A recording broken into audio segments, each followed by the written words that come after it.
Good afternoon. Welcome to This Week in Turkey. In a statement after a meeting on Tuesday, the National Security Council said that Turkey will not allow a fait accompli in Syria and will use its right to self-defense.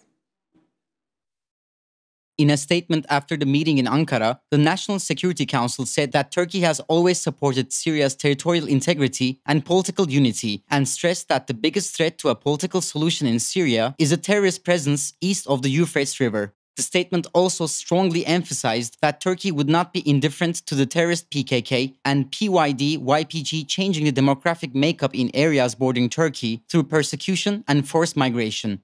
It also stressed that Turkey will continue its determined fight against terrorism to protect its people from threats arising from terror groups along its borders with Syria and Iraq.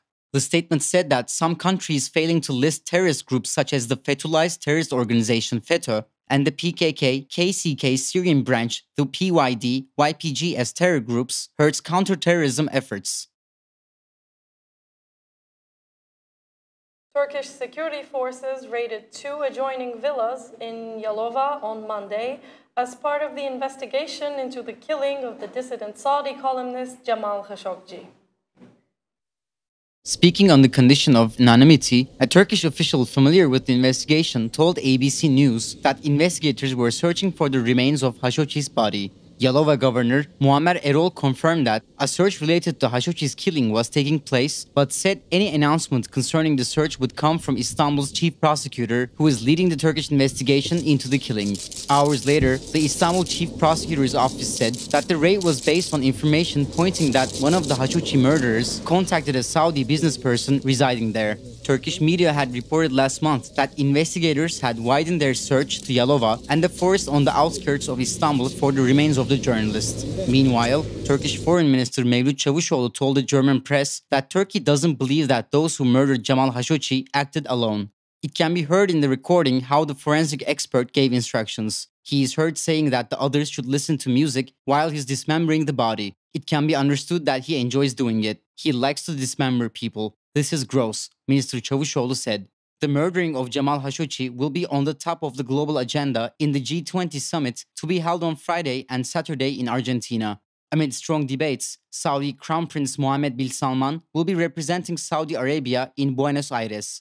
Prior to the summit, the White House announced that US President Donald Trump would not be meeting with the Saudi Crown Prince Mohammed bin Salman. However, French sources reported that the French President Emmanuel Macron will meet with the Crown Prince on the sidelines of the summit. This will be the first meeting with a Western leader since the killing of journalist Jamal Khashoggi. Joining us today is Engin Baş, a journalist who's been following the Khashoggi case very closely, and he'll answer our questions about the latest on the murder so far. Good afternoon, Engin. Welcome to This Week in Turkey. Good afternoon. So let's start with the most recent police raids in Yalova that we've just heard about in the previous news video. How is the Turkish side handling the matter, in your opinion? Well, as you know, they did the search in Yalova in a adjoined villa house in order to deal with find the remains of the Jamal Khashoggi. Regarding an intercepted possible information of one man from the killing squad, has contacted the owner of the adjoined villas over there.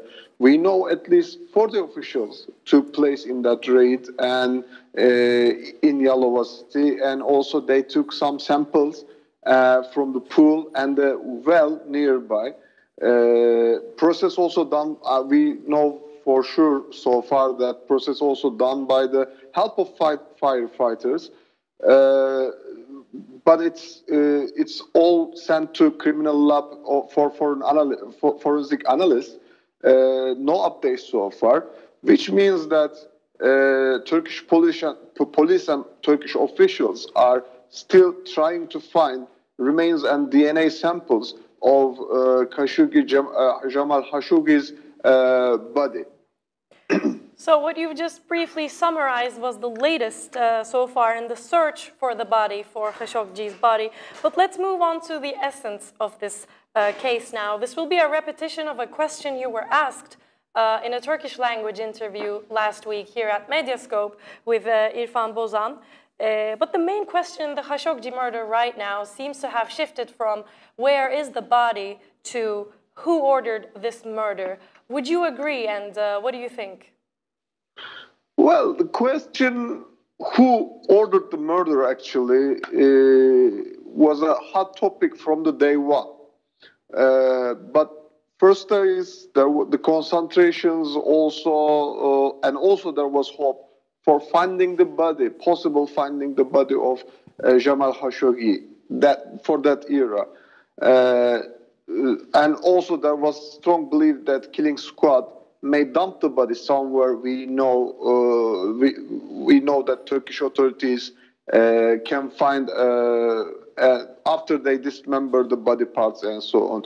But when the hope turns into disappointment on finding the remains of the Jamal Khashoggi's body parts, people get back to the square one actually and started to ask the essential question: who ordered the murder? In Middle East, we all know that you cannot commit such an act without asking your superior or senior. Even for a very small and detailed matters, you always ask and take the permission of your superiors in Middle East, especially in Saudi Arabia. Therefore, and naturally, fingers are pointing Mohammed bin Salman, like many authorities also in Turkey, and actually in some of the officials around the world to responsible for that murder. And we also know that Asiri is the guy who is the deputy chief of the Saudi intelligence, who directly, Saudi intelligence is actually directly linked to Mohammed bin Salman's, is one of the suspects of this all-killing squad and so on. Therefore, Mohammed bin Salman's name is still being pointed and linked with this murder.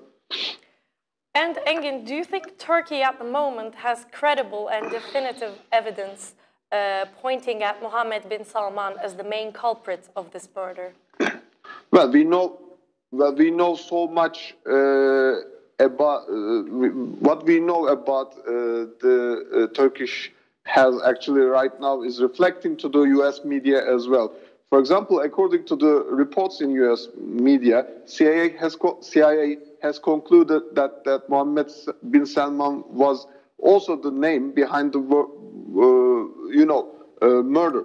And Trump's statement about Khashoggi murder, but we also know and aware that Trump administration is trying to get rid of this investigation, wants to stay as much as far they would like to, but the science shows that Gina Haspel, CIA director in chief, is not agree with Trump, and CIA has some concrete evidences showing that Mohammed bin Salman is the responsible of this murder. So also we know that Gina Haspel, when she was here last month, Turkish official has been given her the tapes, recordings, and whatever they have as an intelligence material, and she have been said to the Turkish officials that she have been convinced and said it is one of the best intelligence work that she have witnessed so far in this decade. Therefore, CIA is taking a different approach, which makes us think that Mohammed bin Salman is having a fingerprints all over on this one. But as I mentioned, Trump administration is looking CIA looking wants CIA as far as they could hold out of this issue. Trump is also only thinking about, of course, Trump administration, especially Trump president himself, seems so that they only thinking about the deals they made with bin Salman, which has a volume of, as far as we know, like $450 billion, which is in totally mostly arms deal on the other side. But CIA also taking the side on this matter about they are much more caring about U.S. values and perspective on this one. Yesterday, also Secretary of the State Mike Pompeo and Defense Secretary James Mattis was in Capitol Hill to inform the Senate, and senators are actually disappointed and expressed that Gina Haspel has to be there, and why she was not there. They have been questioned that. Pompeo has taken a very close position to the Trump from the beginning as they were talking and standing, which is saying that there is no direct reporting shows that Mohammed bin Salman ordered the killing of Jamal Khashoggi and so on. But even in U.S. Senate, the lawmakers mentioned that they want to hear CIA Director Gina Haspel, and they are disappointed that she was not there, which shows that actually even from the right side and left side has doubts with Trump on this one. So as you've just explained in one of your previous points that a report has been leaked in the US media claiming that the CIA has now concluded that Mohammed bin Salman was in fact the name behind the murder. Let's go back to this now, and can you tell us how influential these reports have been in the US lately? Well, these reports actually based on the we are thinking that these reports also based in the some other search of CIA, like they might I'm not certain, but thinking that they might intercepted some because they have the capacity for that, intercepted some connections and some communications of Mohammed bin Salman and his men, which indicates that there is a strong, there might be a strong bond link between this murder and Mohammed bin Salman.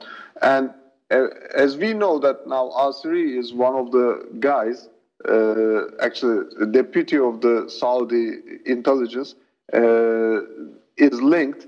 So CIA has more proof. Most likely, CIA has more proof that he has linked with this issue, with this matter, and so far.